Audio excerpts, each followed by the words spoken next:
Bonjour à tous et à toutes, je suis ravie de vous retrouver aujourd'hui pour une nouvelle vidéo.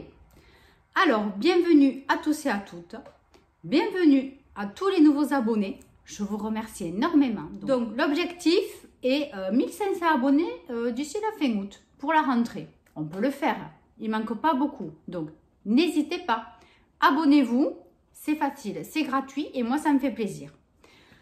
Alors, quoi vous dire de plus? Écoutez, aujourd'hui, il fait tellement chaud. Bon, il y a du vent, mais franchement, vous avez vu, j'ai fait la coupe d'été. Voilà, les cheveux dégagés du visage parce que vraiment, il fait chaud.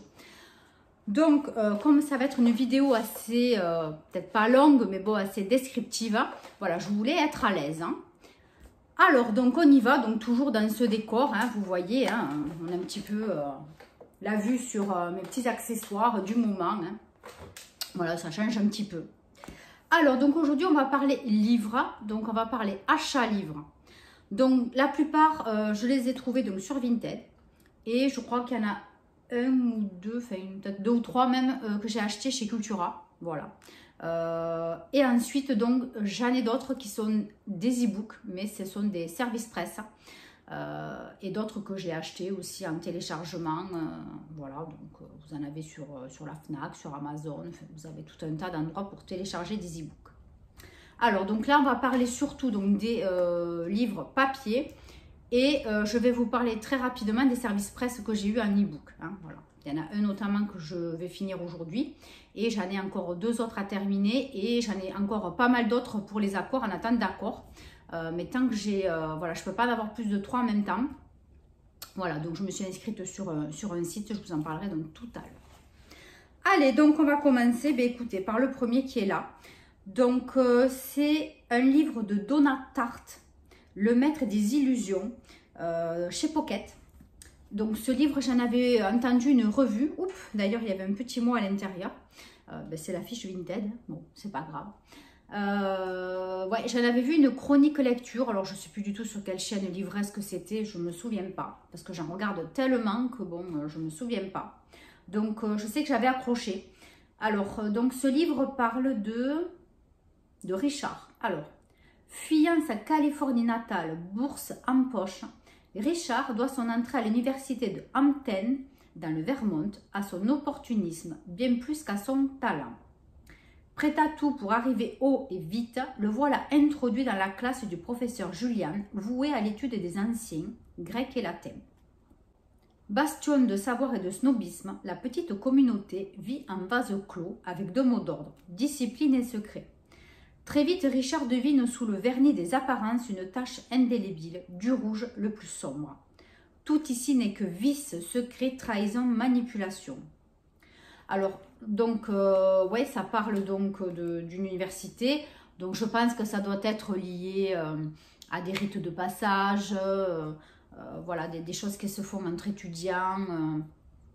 Voilà, donc bon, pourquoi pas. Je sais que j'avais accroché sur la chronique lecture. Donc, bon là, la 4e de couverture, ça ne me dit pas grand-chose. Mais bon, voilà, bon, écoutez, il était quand même en bon état. Là, c'est pas du tout abîmé. Bon, écoutez, voilà, on verra bien. Un petit suspense. Ensuite, L'Atelier des Poisons de Sylvie Gibert aux éditions... je ne sais pas, c'est pas écrit. France Loisirs. Alors ça, c'était parce que c'était un lot. Je pense que c'était dans... J'ai pris plusieurs livres sur le même Vinted, enfin, chez la même personne. Donc là, ça parle de quoi? L'Atelier des Poisons. Paris, 1880. À l'Académie Julian, le premier atelier à ouvrir ses portes aux femmes. La vie n'est pas facile. L'apprentissage du métier de peintre est ardu, long et coûteux. Seules les jeunes filles dotées d'un véritable talent et d'une grande force de caractère parviennent à en surmonter les obstacles. Du talent, Zélie n'en manque pas, de la force de caractère non plus. Pourtant, lorsque le commissaire du quartier du Palais Royal lui demande un portrait de sa filleule, sa belle assurance est ébranlée. Comment ne pas croire que cette commande dissimule d'autres motifs? Même si elle en connaît les risques, elle n'est pas en mesure de refuser le marché que lui propose le beau commissaire. Elle sera donc ses yeux. Des auberges mal famées jusqu'au salon de la grande bourgeoisie, elle va l'aider à discerner ce que les grands maîtres de la peinture sont les seuls à voir, les vérités cachées derrière les apparences. Alors là, ouais, là c'est assez obscur. Franchement, je ne sais pas trop de quoi ça va parler. Je n'ai pas trop compris. Enfin, ça a l'air un peu brouillon, là, l'explication. Bon, on verra bien. Si je suis en panne de lecture, pourquoi pas. Là, pour le moment, je ne suis pas trop tentée. Alors, ça, vous connaissez, je pense, pour celles qui sont vraiment accros aux séries livresques. Alors, j'ai entendu un certain nombre incalculable de fois parler de cette saga Phobos de Victor Dixon. Voilà. Il y a plusieurs tomes, hein, je ne sais pas, je crois 4 ou 5, un truc comme ça. Donc ça, c'est aux éditions Robert Laffont. Alors, donc, ça parle de quoi? De 6 prétendantes, 6 prétendants, 6 minutes pour se rencontrer, l'éternité pour s'aimer. Ils veulent marquer l'histoire avec un grand H. Ils sont 6 filles et 6 garçons dans les 2 compartiments séparés d'un même vaisseau spatial. Ils ont 6 minutes chaque semaine pour se séduire et se choisir sous l'œil des caméras embarquées. Ils sont les prétendants du programme Genesis, l'émission de speed dating la plus folle de l'histoire, destinée à créer la première colonie humaine sur Mars. Elle veut trouver l'amour avec un grand A. Léonore, orpheline de 18 ans, est l'une des 6 élues. Elle a signé pour la gloire, elle a signé pour l'amour, elle a signé pour un aller sans retour. Même si le rêve vire au cauchemar, il est trop tard pour regretter. Voilà, donc c'est le premier tome de la série de Victor Dixon, qui a été lauréat du Grand Prix de l'Imaginaire. Donc, c'est un SF. Hein. Ouais, je commence tout doucement à m'y mettre. Hein. Je ne suis pas trop SF, franchement. Bon, vous savez, je suis plutôt thriller, policier, tout ce qui est un petit peu thriller psycho aussi, quelques romances. Hein. Après, oui, j'aime bien lire des trucs qui n'ont rien à voir aussi, hein, mais voilà. Donc, j'en entends tellement parler, je me suis dit, bon, écoute, il va falloir que tu te prennes. Bon, j'ai pris que le premier tome, je ne me suis pas emballée. Donc, si j'aime... j'essaierai de trouver les autres tomes à la suite, voilà, sur Vinted ou autre, Momox, voilà, vous avez beaucoup de choix. Donc, Phobos, voilà. Ensuite, j'ai ce livre de Karen Rose, Tes larmes et ton sang, aux éditions Mosaïque, que je ne connais pas d'ailleurs. Donc ça, c'est un livre que m'a offert Katia. Voilà, mon abonné qui me fait des petits cadeaux, des petits colis, on s'échange des petites choses de temps en temps. Donc là, c'est un thriller, hein, je suppose. Hein. Donc, oubliez. Voilà pourquoi Dana Dupinsky se consacre 24 heures sur 24 au foyer qu'elle dirige à Chicago et se dévoue autant aux femmes victimes de violences qu'elle y accueille. À ces femmes, elle met un point d'honneur à ne jamais poser de questions sur leur passé. Pourtant, elle donnerait cher pour cerner la véritable personnalité de Jane Smith, une nouvelle pensionnaire qui lui inspire un malaise profond. Pourquoi a-t-elle l'impression que cette femme au regard étrange cache quelque chose de trouble?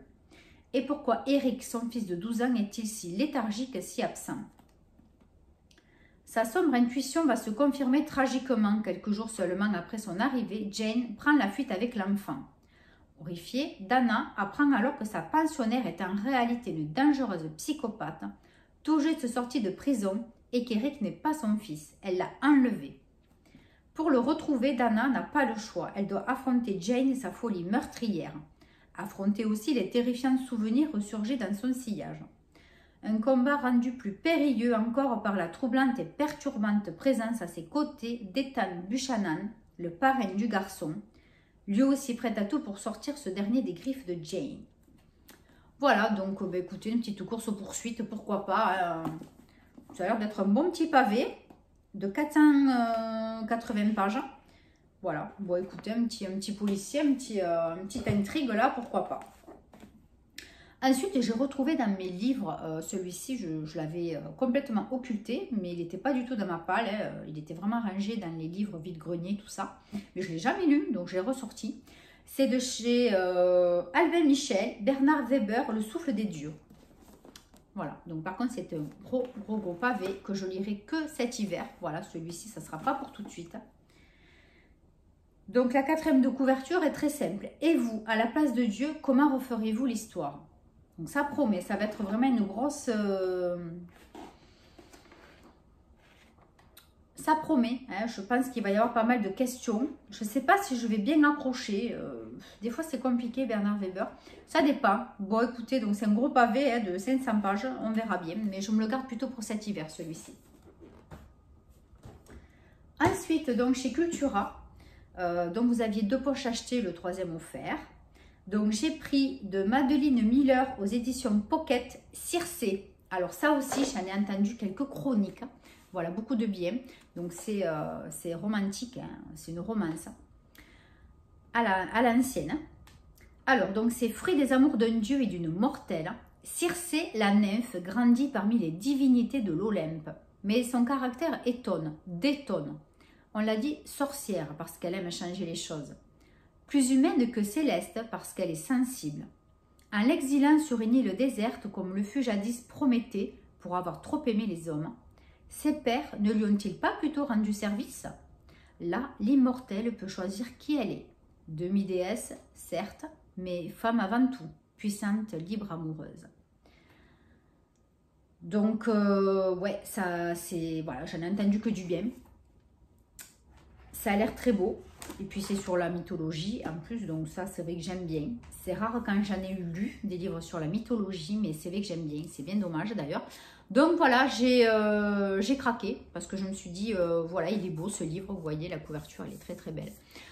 J'ai craqué. Ensuite, donc j'ai pris Noyada, c'est un thriller de J.P. Smith aux éditions Folio policier. Voilà, encore un petit policier hein, pour changer. Hein. Donc là, ça parle de quoi? Joey, 8 ans, passe l'été dans un camp de vacances. Le moniteur de natation, Alex Mason, s'est juré qu'à la fin du séjour, tous les garçons sauraient nager. Or, Joey a peur de l'eau. La veille du départ, Alex l'abandonne sur un radeau au milieu du lac, le forçant à rentrer seul à la nage. Heureusement que c'est que dans les livres hein, ou dans les films. Ce soir-là, Joey ne se présente pas au réfectoire. Les recherches s'organisent, mais on ne le retrouvera jamais. 20 ans après, Alex est devenu un redoutable promoteur immobilier à New York. Pour lui, tout lui réussit, jusqu'au jour où ça dérape. Du sang dans la piscine, des photos compromettantes, un ascenseur bloqué. Son quotidien se transforme en cauchemar. Joey serait-il de retour?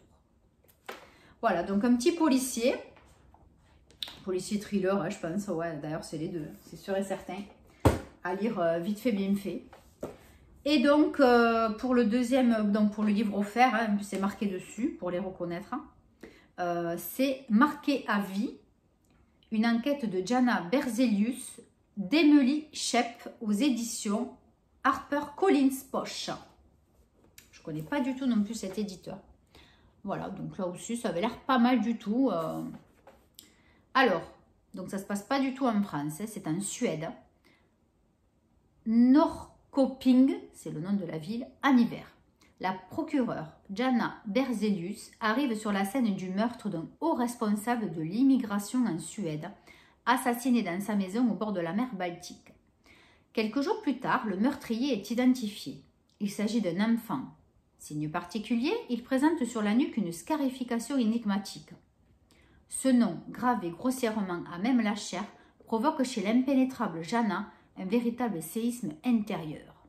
Car elle porte la même scarification à la base du cou, la marque d'un passé qui ne lui revient que par flash incontrôlable. Bon, ben écoutez, pourquoi pas, hein, ça a l'air pas mal. Moi, j'aime bien les policiers suédois, norvégiens. J'adore ce style de bouquin. Je trouve que les intrigues, elles sont super bien faites. Donc, voilà, celui-ci m'a fait envie.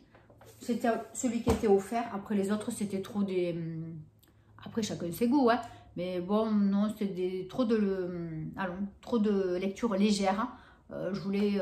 ouais, je suis plus dans les livres percutants.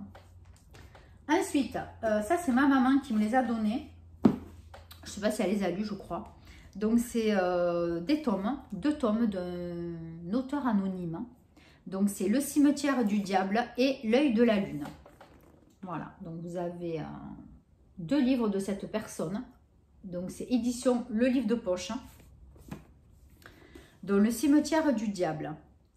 Vous n'avez pas lu le livre sans nom, vous êtes donc encore de ce monde et c'est tant mieux, parce que vous allez pouvoir assister à un spectacle sans précédent mettant en scène Judy Garland, James Brown, les Blues Brothers, Kurt Cobain, Elvis Presley, Janis Joplin, Freddie Mercury, Michael Jackson et le Bourbon Kid.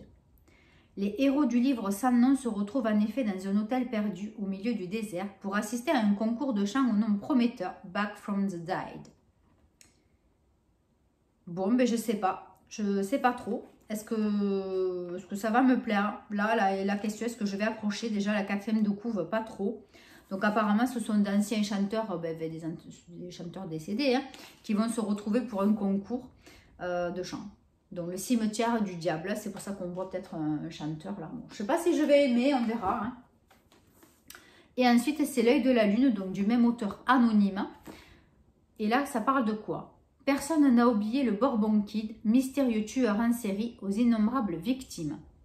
Ni les lecteurs du livre sans nom, ni les habitants de Santa Montega, l'étrange cité d'Amérique du Sud où dorment de terribles secrets.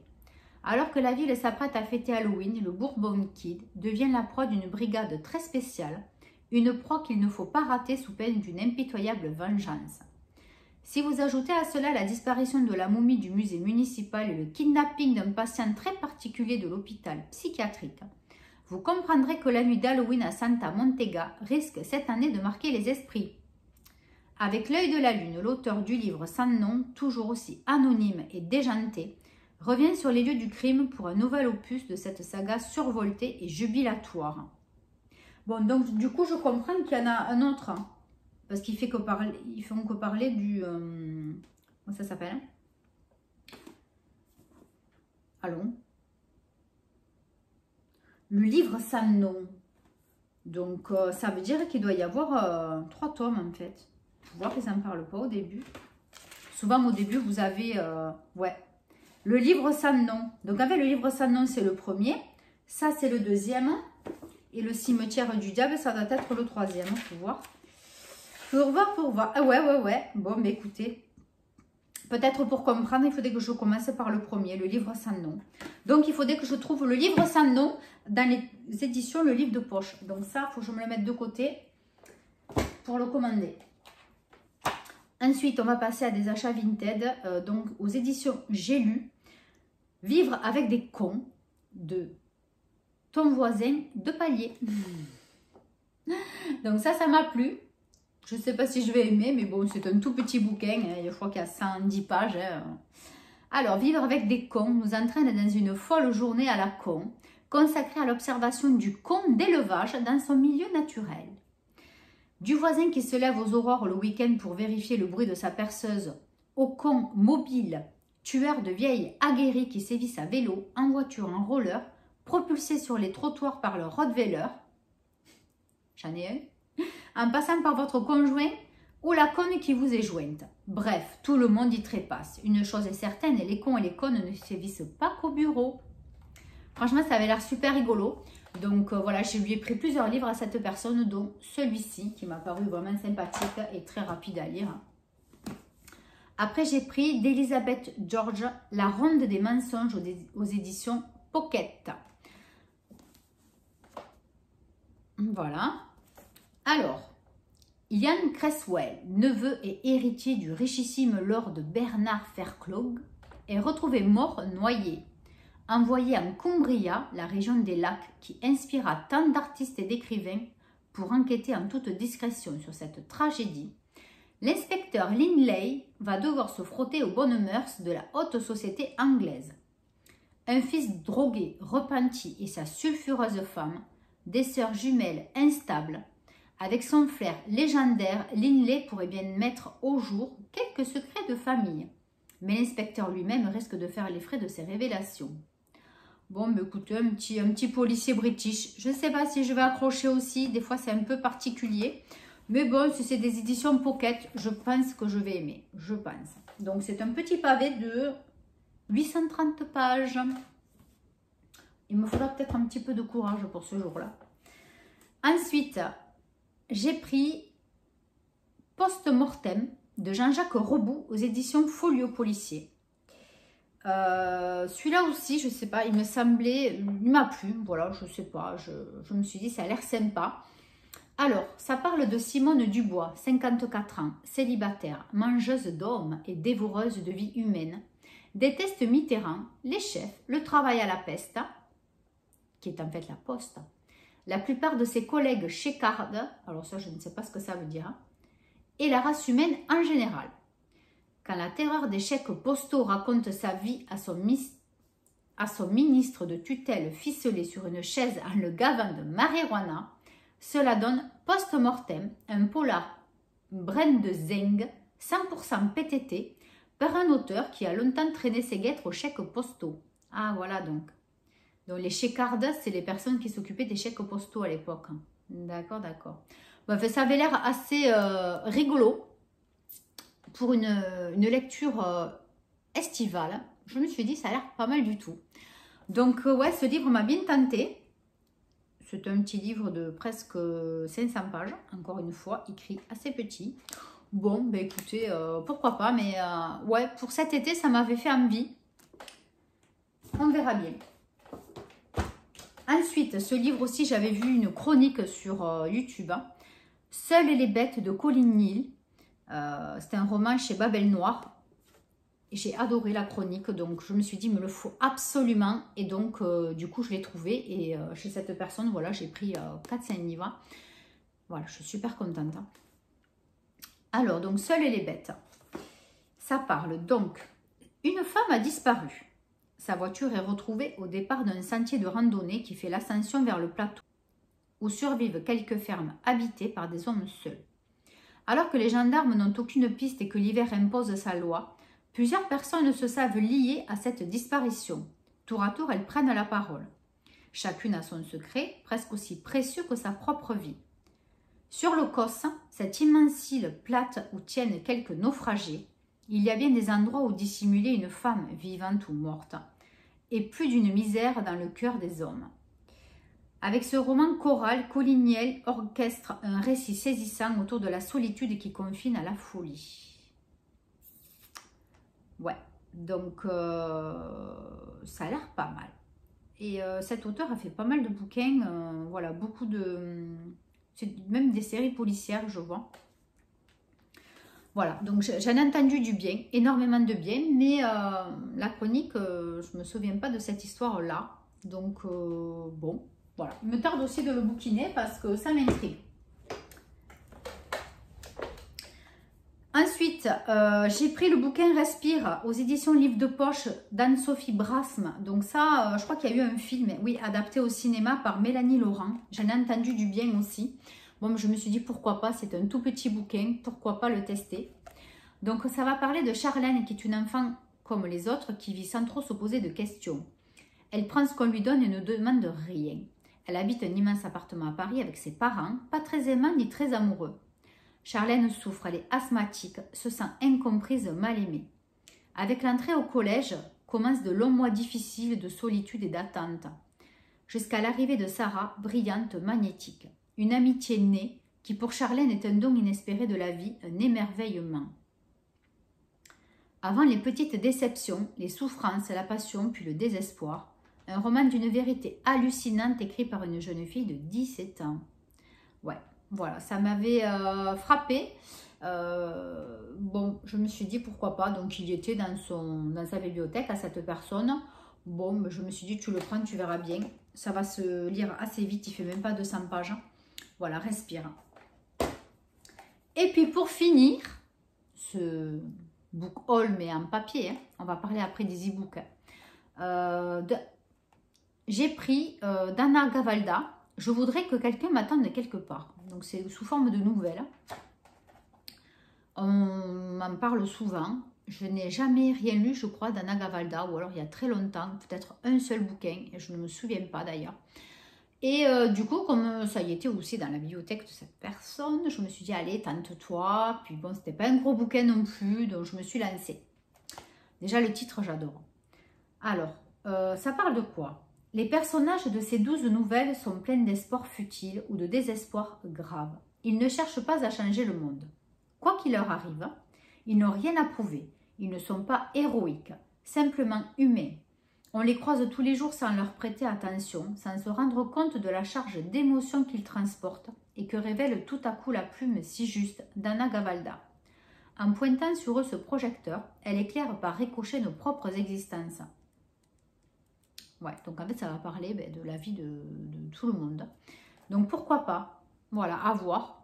Pas mal du tout. Alors ensuite, donc au niveau e-book, donc ça c'est du SP, donc service presse. Je me suis inscrite donc sur un site. Et comme bon, j'ai voilà, une chaîne YouTube, j'ai Instagram, je suis assez active, etc. Voilà, j'ai pu me proposer, si on peut dire, pour faire des chroniques. Donc voilà, j'avais fait quelques demandes. Certaines, j'ai pas eu de réponse, d'autres oui, et d'autres, c'est des demandes spontanées directement des auteurs ou autrices. Voilà, donc là, j'ai plusieurs demandes. Donc là, pour l'instant, j'en ai 3. On ne peut pas faire plus de 3 en même temps. Et donc, on vous donne une date butoir pour pouvoir lire et faire la chronique du livre. Donc là, je vais vous parler que de 2, parce que l'autre, voilà, donc je vous en parle que de 2 pour l'instant. Donc, je vais vous parler d'un roman SF, Fallen Angel, les enfants d'apparition. Donc ça, c'est le tome 1. C'est de Fazia Sali, publié à Mon Petit Éditeur. Donc, je vous mets la photo du bouquin par là. Voilà, je laisse la place. Donc, c'est un roman SF. Donc là, je l'ai pratiquement fini. Je le finis ce soir. Donc, je vais faire rapidement donc, les chroniques, j'espère, ce soir ou demain matin. Pour pouvoir attaquer les autres. Parce qu'après, pendant que je vais être en congé, je ne pense pas pouvoir lire beaucoup. Du moins, surtout pendant la première partie de mes vacances. Donc, je vais être à jour avant de partir. Donc, ce bouquin va parler d'enfants qui ont été créés dans un laboratoire. C'est un peu ça. Voilà. Et donc, c'est bien parce que voilà, ça mérite d'autres tomes. Elle ne dévoile pas toute l'intrigue.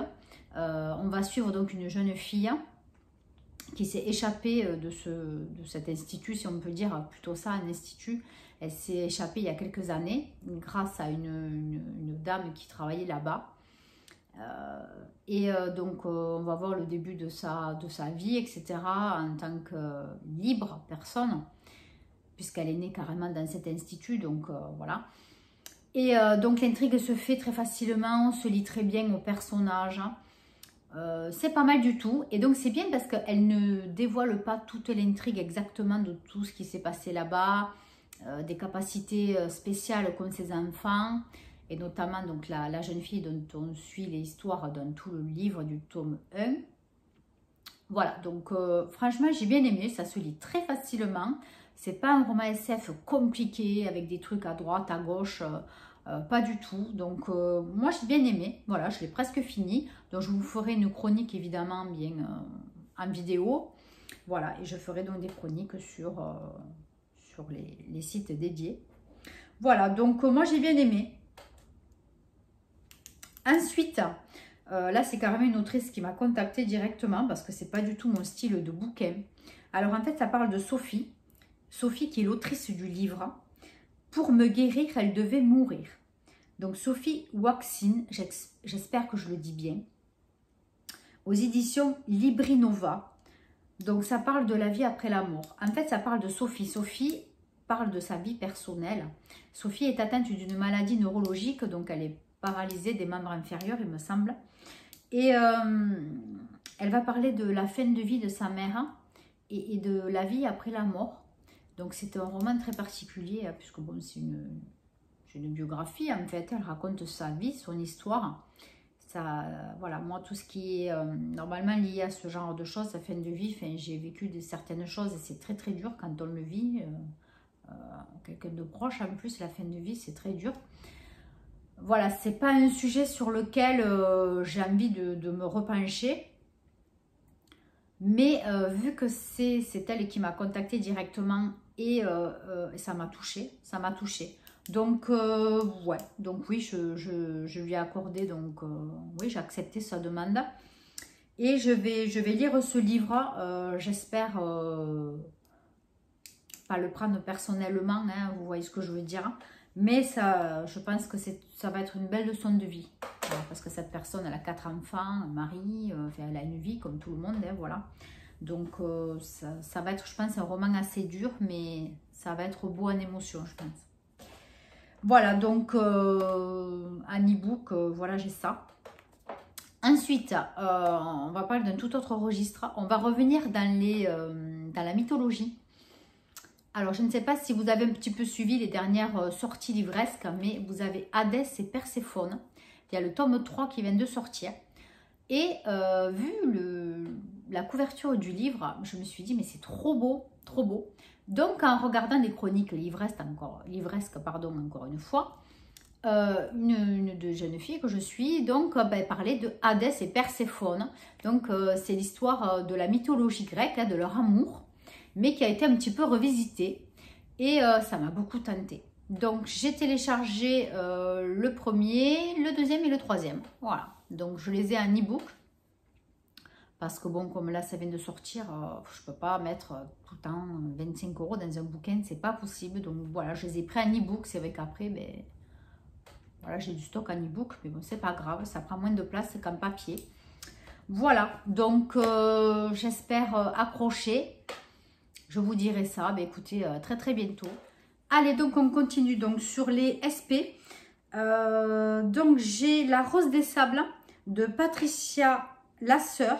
C'est un roman psychologique, une histoire de famille avec des non-dits, des secrets, voilà. Publié aux éditions Libre de Lire. Voilà, donc je vous mets la photo ici. Donc ça, ouais, c'est une demande de cette personne directement. Et ouais, ça avait l'air pas mal. Ensuite, le Morpho bleu, donc c'est un papillon, le Morpho, de Jean-Louis Rougeant. Voilà, c'est un thriller, donc là, je n'ai pas trop d'infos. Je vous mets la photo aussi, donc ça me titille pas mal. Celui-là aussi me tarde de vite le lire. Et ensuite, 5e étage de Cyril Audebert. Alors là, le petit texte là de explication du livre, ça m'a trop accroché. Si un peu, beaucoup de sexe, des corps découpés en morceaux dans la bonne humeur, un rebouteux transsexuel, des peut-être aliens au sexe surdimensionné, une compagnie de Marilyn Monroe et les atours de Lulu les Robert ne vous font pas peur, bienvenue au 5e étage. Donc ouais, ça a l'air un peu loufoque, c'est un thriller en fait, mais ça a l'air quand même assez loufoque. Donc à voir, donc ça aussi ça fait partie des bouquins, donc je dois lire rapidement avant les vacances. Donc là il me reste 3 semaines et j'ai 4 livres encore à lire. Donc oui, il me tarde grandement. Voilà, donc voilà pour cette... ce gros haul, méga haul en fait, voilà. J'ai beaucoup de livres à lire. Donc n'hésitez pas, s'il y a des livres qui vous intéressent, je vends ce que j'ai déjà lu, que je ne veux pas garder sur mon Vinted. Je vous mets mon Vinted ici. Voilà, donc n'hésitez pas, s'il y a des petites choses qui vous intéressent, n'hésitez pas à me dire que vous êtes abonné ou que vous regardez mes vidéos. Voilà, je mets toujours un petit cadeau quand même pour les abonnés parce que ça me fait plaisir. Voilà, donc n'hésitez pas, s'il y a des livres qui vous intéressent, j'en ai encore quelques-uns sur mon Vinted, je ne sais pas combien, mais il m'en reste encore pas mal. Voilà, donc bientôt d'autres vont venir, vont finir donc sur Vinted parce que je ne peux pas tout garder, c'est pas possible. Je n'ai pas de bibliothèque chez moi pour l'instant. Je vais demander au Papa Noël s'il peut m'en amener une. On va voir si ça va marcher. Je vais essayer d'être sage, très très sage. Allez, donc je vous remercie d'être resté jusqu'au bout de cette vidéo. J'espère que ça vous a plu. J'espère que certains livres vous ont donné envie de les lire. En tout cas, moi, la plupart, oui. D'autres, je les garderai peut-être pour cet hiver. Voilà, on verra suivant ma pile de livres comment ça évolue à la rentrée en septembre. Donc, au retour de vacances, on fera un prochain bilan. Et puis, on fera un bilan aussi sur ce que j'ai lu, forcément. Allez, donc je vous retrouve très très bientôt pour un bilan lecture, donc d'ici peut-être 10-15 jours, sur mes lectures du mois de juillet. J'en ai lu pas mal. Allez, je vous embrasse énormément, plein de bisous, et puis je vous dis à très très bientôt. Bye bye.